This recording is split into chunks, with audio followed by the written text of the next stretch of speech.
Glad you could join us now on our first story. The country's security agencies investigating the alleged coup plot against the presidency say they have identified more individuals who government says are persons of interest in the conspiracy. Police prosecutors have already charged 3 men, including the alleged mastermind Dr. Fred Yao Macpalm, with 5 charges, including conspiracy to manufacture ammunition without lawful authority and possession of firearms without lawful excuse. Unspecified number of military men have also said to be collaborators are being interrogated. Well, today, Deputy Information Minister Pius Hajide held a news conference providing further details about the investigation. We want to discourage strongly attempts by sections of our population, especially on social media and even sometimes in traditional media, by self-acclaimed security and intelligence experts to attempt to ridicule what information a government has put out. This is a result of sustained surveillance. We all know, history reminds us, that the assassination of the former president of the United States of America, John F. Kennedy, took a bullet.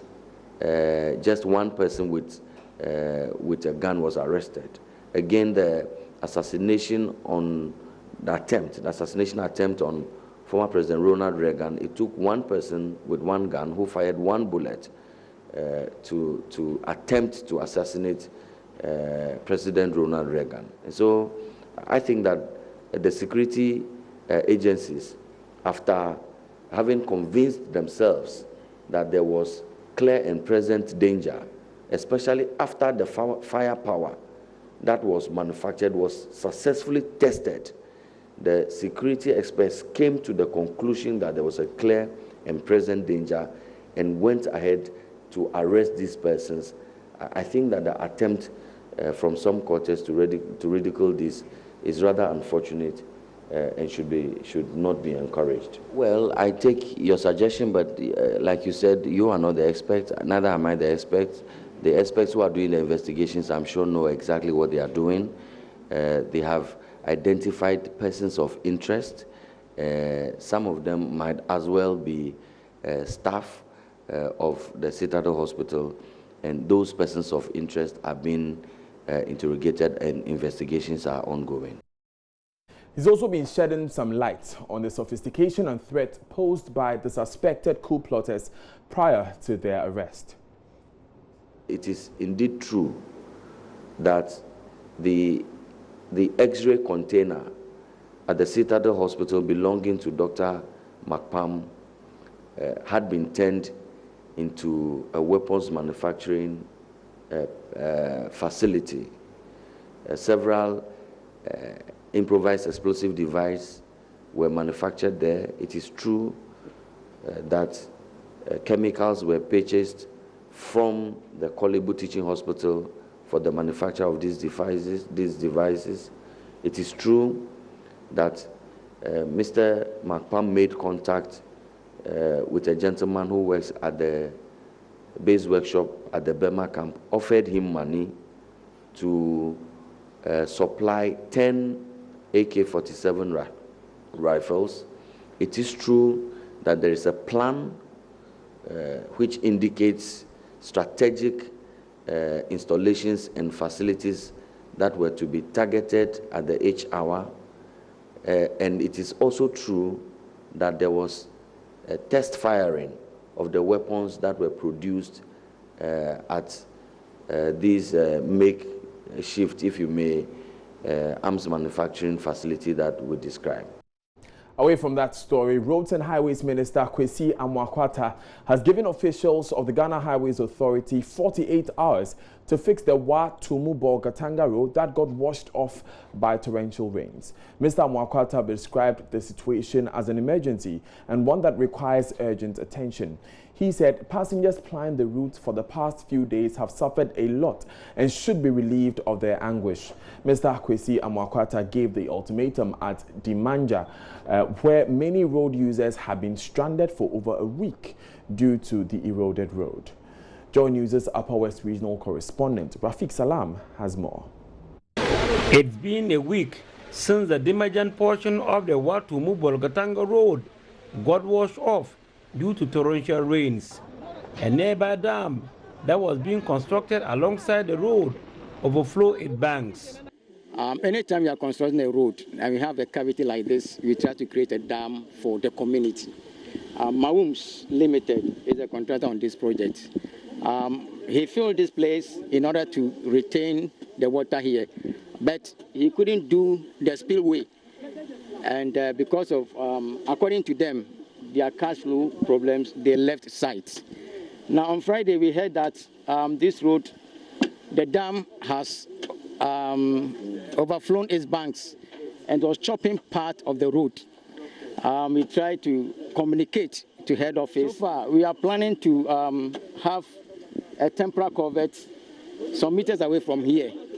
And then we will release some of the water to go. And after that, we will fill this place and then continue the culverts. Westmore, a DAF XF truck with registration number 6775-18 carrying 54,000 liters of fuel got stuck on the only corridor left for motorbikes and lightweight vehicles to make their way out. As a result of that, several thousands of road users were inconvenienced. This is the road that is linking many schools around this circuit. We have been here since yesterday, and how to cross from this place to the others to our school is a problem. We are starved here, no food to eat, mosquitoes are biting us, and we still have to go and sit in the classroom and teach people. Actually, we left Bolga in a good time, but getting to Tumu about 12:30, we got to this place and this is what is on. So right now, the way they have passengers are struggling to move their luggage from the other side to the other side of the road, I think is a problem. So if you are really having some heavy load, then really you have to suffer because you have to spend extra money for people to carry the load from the other bus to the other side of the road for you to carry away. Some passengers were unaware and bumped into the portion of the road that has been chopped off, nearly lost their lives. Others also have to pass the night in the open and under the vagaries of the cold weather. This is not the one village, one dump we want. This is one village, one valley. So we beg, he should just come and work on it. If not, he should just be praying that. Some sat akimbo and others resort to the counting of the rosary and hoping for a miracle. It is not only ordinary people who felt the brunt. From Tamale to this place, just about Far West Drive. But I had to go through. I spent the whole day to come to the constituency.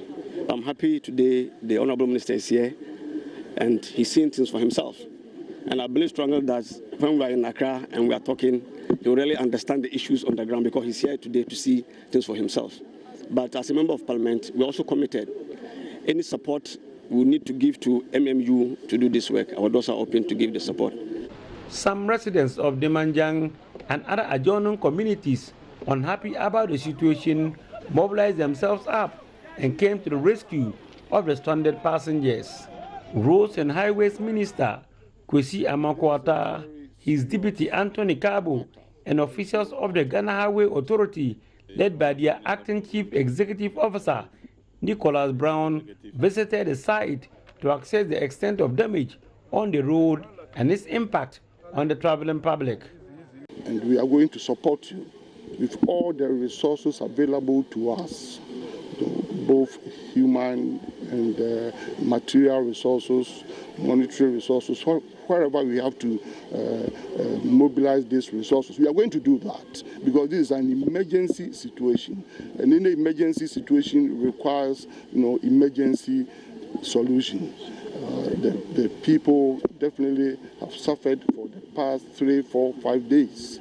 And within these 2 days, I want to charge you, particularly the Chief Executive of Ghana Highway Authority. The Watumu-Bolgatanga Road is one of many road projects in the Upper West region that the government said is high on their agenda and committed to fixing. Away from that, public basic school pupils in the country are being taught comprehensive sexuality education. Officials say its content would, however, be age appropriate, so the children will be empowered with values that would protect them from sexual harassment at a tender age. Some activists want the subjects removed totally from the new curriculum. But speaking on the Super Morning Show, Advocacy Officer of PPAG Atabnori Joshua said the subject is essential for the growth of young people. Where in this country do we talk about these things? And where do we find a lot of young people? They are in school. And if you don't want to introduce comprehensive sexuality education to expose young people to this scientifically accurate information, culturally responsive, because we are looking at the cultural context, and it should respond to the needs of the people within the context. And it's age appropriate. You can't go and be talking to a 10-year-old girl about abortion. When you look at the curriculum, we have a manual.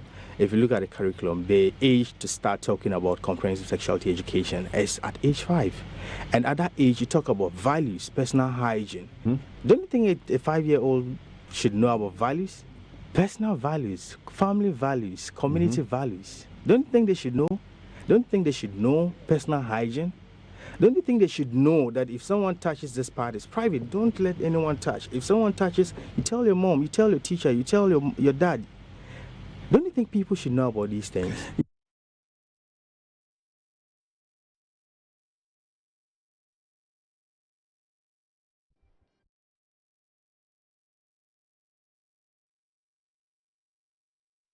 The Ghana AIDS Commission agrees. Here is Acting Director General Cheme Etiahene.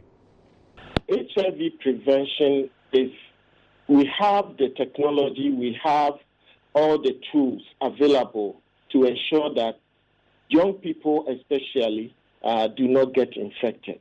And so they have to, use these prevention methods, using condom at all times. Even if you trust that your partner is faithful to you, or until you test and know your status, both of you test and know your HIV status, you must continue using condoms at all times. And even when you test, you have no way of guaranteeing that your partner is not, having extra affair. And so you need to continue using condom unless you are married and you can stick to each other, you can trust each other and ensure that you support each other to remain faithful in your marriage.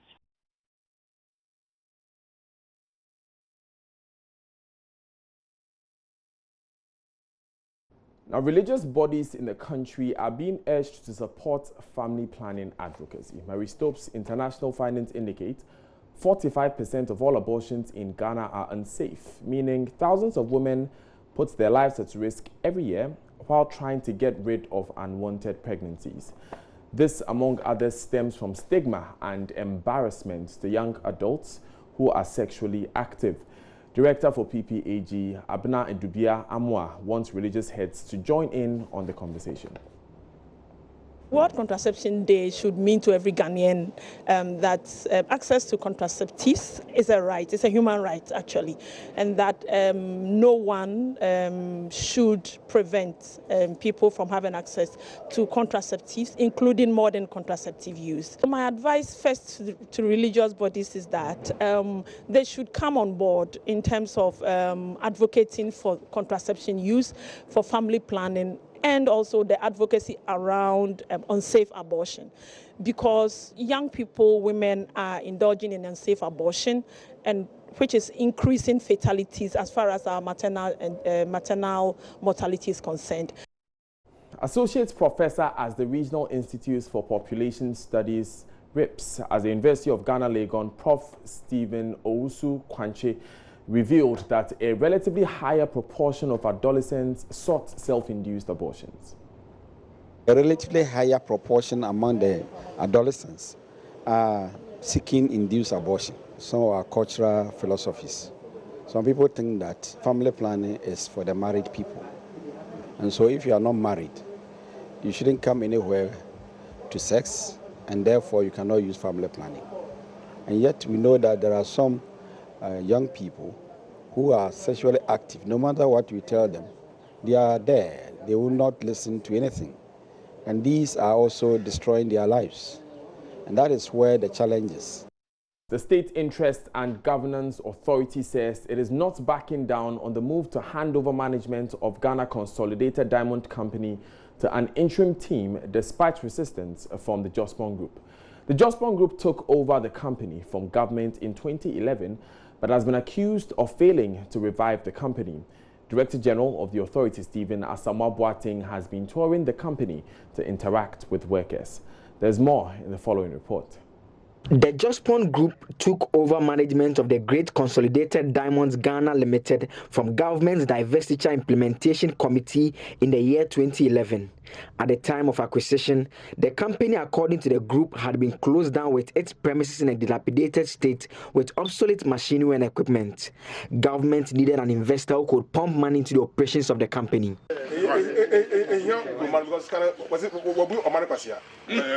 It's 9:30 a.m. on a Wednesday. Workers of the Ghana Consolidated Diamond Company pay close attention to a state representative.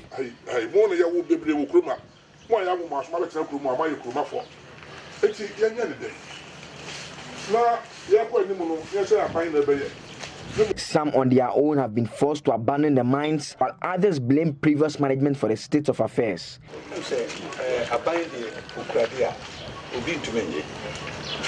If government takes something, no one can take it back. But we plead that if government can give the company to someone who can change its state, it will be in the right direction. Maybe the person who took over failed, but another can do better.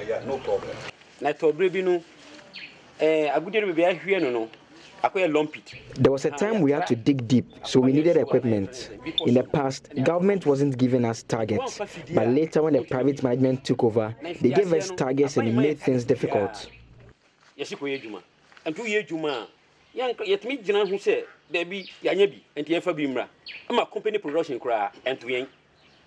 They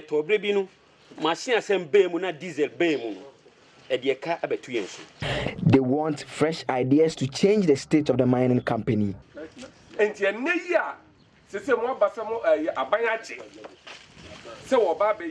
Now that government has taken over, we want you to find investors who will boost business here.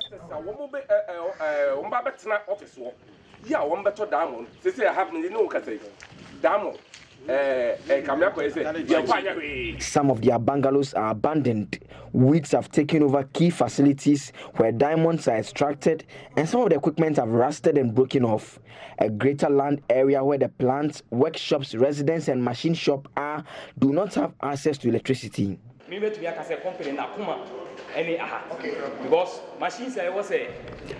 is the heart of the company. Machines we are supposed to import can be produced here. If we get electricity, we can produce them. Since they came, no new equipment have been bought.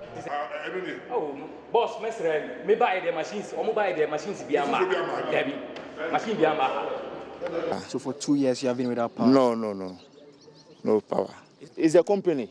Yeah, it's a company. Yeah. Because initially we were working without paying light bill. Because we don't pay light bill, we don't pay rent. Yeah. So the company that pay our light bill. So yeah. Let's see.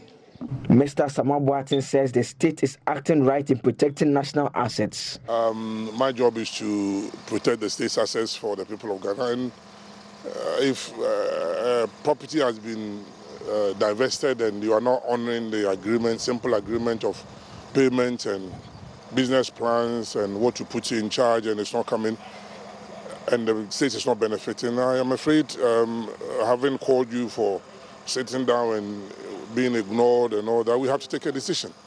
And the decision was to take repossess it, and it's in the agreement. $17 million peanuts. For a plant like this with the kind of land here, here is about 347,000 square kilometers. The concession area is about 92,000 kilometers. But then beyond that, there are other lands, gold and diamonds. The concession, I believe, was for diamond, but then they veered into the gold side, getting into the Odan side. And when we tried to abrogate it with a letter, he rushed to the court without serving the Attorney General properly. And the court said, hey, actually, you can't do that. And he never came back. So if he wants and he thinks that it's a court issue while we have taken over, there's only one route, which is cite a contempt, isn't it? So why hasn't he done it for a whole week since I came here last week? Last week, Thursday, we moved. Government is acting within law. Sorry? Certainly. I'm not a small boy. I wouldn't move if there's no legal basis. I'm standing on solid grounds. Mr. Samabuatin says the IMC has been handed 6 months to try and turn things around here at the company. It's not so clear whether within that 6 months a new private investor will perhaps be brought in to take over the affairs of the company. But for now, the compound and the premises of the company, for that matter, remains empty, as it's not bustling with activities as many who live here in Akwetia expect it to be. Reporting for JoyNews from Akwetia, my name is Joseph Akable. The Ghana Immigration Service is targeting senior high school students in their sensitization drive on irregular migration in the Bono East and Ahafo regions. As the regions with the highest rate of irregular migrants, the service says it will be disastrous if measures are not taken to expose the youth coming out of school to the dangers in embarking on such risky journeys. Haruna Al-Hassan revealed this in Sunyani during a joint press briefing by the Immigration Service, Initiative Black and White Ghana and Sunyani Youth Development Association. A report by Bono Regional Correspondent Precious Semevo. Migration has become a global subject in recent times. This is due to the increase in numbers of migrant fatalities and global migrant population. There are thousands of Ghanaian migrants dotted across the globe. According to statistics, irregular migration is endemic in the Bono East and Ahafo regions of Ghana. Figures in 2017 and 2018 shows that out of a total of 4,827 migrant returnees, 1,846, representing 38.2%, came from the former Brong Ahafo region.